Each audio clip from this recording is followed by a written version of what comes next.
बिस्मिल्लाहिर्रहमानिर्रहीम। अस्सलामु अलैकुम।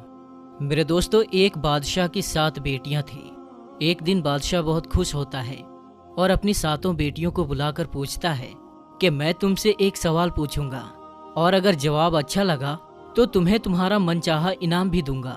सब एक लाइन में खड़ी हो जाओ और एक एक करके बताओ कि तुम किसका दिया हुआ खाती हो और किसका दिया हुआ पहनती हो। 7 में से 6 बेटियों ने कहा कि अब्बा हुजूर, आपका दिया हुआ खाते हैं और आपका दिया हुआ ही पहनते हैं। आप ही की वजह से ये हमारी शान व शौकत है। ये सुनकर बादशाह बहुत खुश हुआ और सबको उनकी मनपसंद चीजें दे दी। जब सबसे छोटी बेटी की बारी आई तो उसने कहा, मैं अल्लाह का दिया खाती हूँ और अपनी किस्मत का पहनती हूँ और ये मेरा नसीब है। बादशाह ये सुनते ही आग बबूला हो गया और कहने लगा कि ए कमबख्त, तूने मेरी नाशुक्री की है, तुझे इसकी सजा जरूर मिलेगी। शहजादी ने कहा, जो हुक्म अब्बा हुजूर। बादशाह ने सिपाहियों को हुक्म दिया कि जाओ इसे जंगल में छोड़ आओ, मैं भी देखूं कि ये मेरे बगैर कैसे अल्लाह का दिया हुआ खाती है और कैसे अपने नसीब का पहनती है। शहजादी से तमाम जेवरात वापस ले लिए गए और पुरानों कपड़ों में बगैर किसी सामान के बादशाह के हुक्म के मुताबिक जंगल में अकेला छोड़ दिया गया। सब सिपाही शहजादी को छोड़कर वापस चले गए। शहजादी जंगल को देखने लगी। चारों तरफ दरख्त ही दरख्त थे और दोपहर से शाम होने वाली थी कि शहजादी ने सोचा कि क्यों ना कुछ लकड़ियां जमा कर लूं और रात को आग लगाऊं ताकि कोई जंगली जानवर मेरे करीब ना आ जाए और रात भी गुजर जाएगी। शहजादी जंगल में लकड़ियां ढूंढने चल पड़ी। उसकी नज़र एक झोपड़ी पर पड़ी जहां बाहर एक बकरी बंधी हुई थी और अंदर से खांसने की आवाजें आ रही थी। पहले तो शहजादी बहुत हैरान हुई कि इतनी वीरान जंगल में झोपड़ी है। जब वो झोपड़ी के अंदर गई तो क्या देखती है कि एक बूढ़ा ज़ईफ शख्स एक चारपाई पर लेटा है और खांसते खांसते पानी पानी पुकार रहा है। शहजादी इधर उधर देखती है तो कोने में पानी का एक घड़ा पड़ा हुआ होता है। वो गिलास में पानी भरकर बूढ़े ज़ईफ को पिलाती है। इतने में बूढ़ा ज़ईफ शहजादी से पूछता है कि बेटी, तुम कौन हो और इतने बड़े जंगल में तुम अकेली क्या कर रही हो। तब शहजादी उसे अपनी पूरी कहानी बताती है कि वो यहाँ तक कैसे पहुंची। बूढ़ा ज़ईफ उसे झोपड़ी में ही रहने को कहता है और कहता है कि मैं शहर में काम करता हूँ, सुबह शहर चला जाऊँगा और 8 दिन के बाद आऊँगा। तुम यहीं रहो और झोपड़ी में खाने का सामान है और नदी पास ही है, तुम वहाँ से घड़ा भर लिया करना। सुबह को बूढ़ा ज़ईफ शहर चला जाता है और शहजादी यहाँ अकेली झोपड़ी में सब सफाई करके बकरी का दूध निकालती है। आधा अपने लिए रख लेती है और आधा बाहर एक कोने में बर्तन में डालकर रख देती है कि रात को कोई जानवर भूखा या प्यासा होगा तो पी लेगा, और खुद अंदर आकर सो जाती है। सुबह सवेरे जब शहजादी उठती है तो क्या देखती है कि दूध का बर्तन खाली और पास एक लाल कोई हीरे जैसी चीज पड़ी है जो देखने में बहुत ही कीमती मालूम होती है और पास ही सांप के निशान भी नजर आते हैं। तब शहजादी को याद आता है कि बचपन में उसने सुना था कि जब कोई खास तरह का सांप बहुत खुश होता है तो एक ऐसा लाल उगलता है कि जिसकी कीमत हीरे जवाहरात से भी महंगी होती है। शहजादी बहुत हैरान होती है और दिल में सोचती है कि शायद सांप भूखा था, इसलिए वो दूध पीकर खुशी में इस लाल चीज को छोड़ गया है। फिर वो उस लाल चीज को उठाकर अपने पास रख लेती है और फिर अगली रात शहजादी बर्तन में दूध रख देती है और अगले सुबह जब देखती है तो फिर एक लाल होता है। ऐसे ही करते करते 7 दिन गुजर जाते हैं और शहजादी के पास 7 लाल जमा हो जाते हैं और उस दिन बूढ़ा ज़ईफ भी आ जाता है।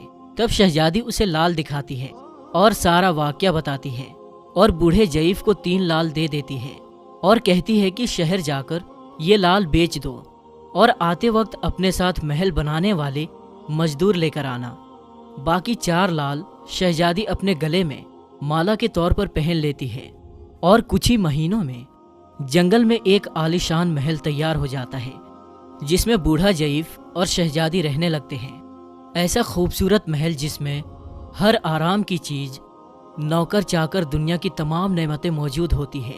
शहजादी जंगल में लकड़ी की फैक्ट्री लगा देती है जिसमें गरीब काम करते हैं और उनकी रोटी भी चलती रहती है। देखते ही देखते जंगल शहर जैसा बन जाता है और दूर दूर तक धूम मच जाती है कि शहजादी बहुत ही रहम दिल है। ये खबर जैसे ही बादशाह तक पहुंचती है तो बादशाह के दिल में शौक होता है कि देखूं तो सही कौन से मुल्क की शहजादी है जिसकी इतनी तारीफ हो रही है। बादशाह सिपाहियों के हाथों खबर भेजता है कि वो शहजादी से मिलना चाहता है। जब शहजादी के सिपाही शहजादी को बताते हैं तो शहजादी ये हुक्म देती है कि बादशाह सलामत एक ही शर्त पर हमसे मिल सकते हैं कि वो अपनी तमाम बेटियों के साथ आए। सिपाही जाकर बादशाह को ये खबर दे देते हैं। एक दिन बादशाह अपनी तमाम बेटियों के साथ शहजादी के महल जाता है।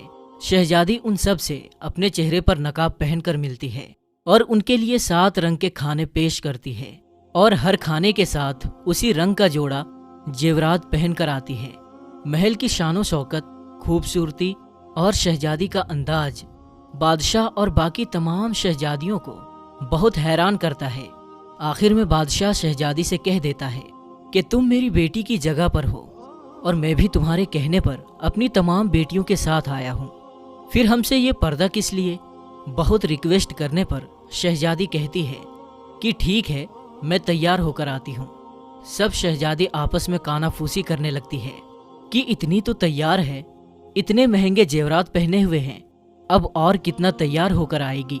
इतने में क्या देखते हैं कि दूर से एक पुराने कपड़ों में कोई आ रहा है और गौर करने पर बादशाह को याद आता है कि ये तो अभी तक जिंदा है।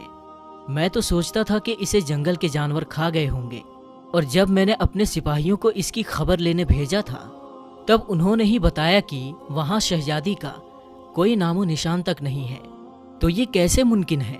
बादशाह खुशी से झूम उठता है और कहता है कि शहजादी को बुलाओ, मैं तुम्हें शहजादी से आज़ाद करवा कर ले जाऊंगा, चाहे वो तुम्हारी कीमत में मेरी सारी बादशाहत मांग ले।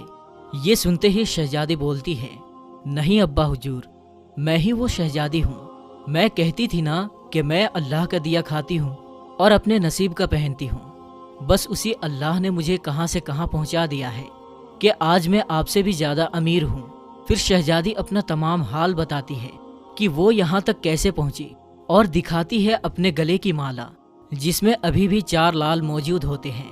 ये बात सुनते ही बाकी तमाम शहजादियाँ उसकी किस्मत पर नाज करने लगती हैं और सोचती हैं कि काश हमने भी तब यही कहा होता कि अल्लाह का दिया हुआ खाती हैं और अपने नसीब का पहनती हैं। मेरे दोस्तों, हमेशा अल्लाह ताला की जात पर यकीन रखो, वो जिस हाल में भी रखे हमेशा शुक्र अदा करो। आज के ऐसे ज़माने में बच्चों को ऐसी तरबियत की बहुत ही ज़्यादा ज़रूरत है। बच्चों की आखिरत की फ़िक्र भी वालिदैन को ऐसे ही करनी चाहिए जैसे अपनी आखिरत की फ़िक्र करते हैं। ये एक छोटा सा खूबसूरत पैगाम ख़ास तौर पर हमारे नौजवानों के लिए है। अगर हो सके तो शेयर ज़रूर करें। अल्लाह ने चाहा तो हमें इसका अज्र भी ज़रूर मिलेगा। हमारे बच्चों की इस्लाह भी हो सकती है। अल्लाह ताला हमें अच्छे अमल की तौफीक अता फरमाए। आमीन या रब्बुल आलमीन। तो मेरे दोस्तों, हम उम्मीद करते हैं कि हमारी आज की ये वीडियो आपको बहुत ज़्यादा पसंद आई होगी। वीडियो पसंद आने की सूरत में वीडियो को लाइक शेयर ज़रूर करें। तो मेरे दोस्तों, हम मिलते हैं फिर एक नई और अच्छी वीडियो के साथ। तब तक के लिए अस्सलाम वालेकुम। अल्लाह हाफिज़।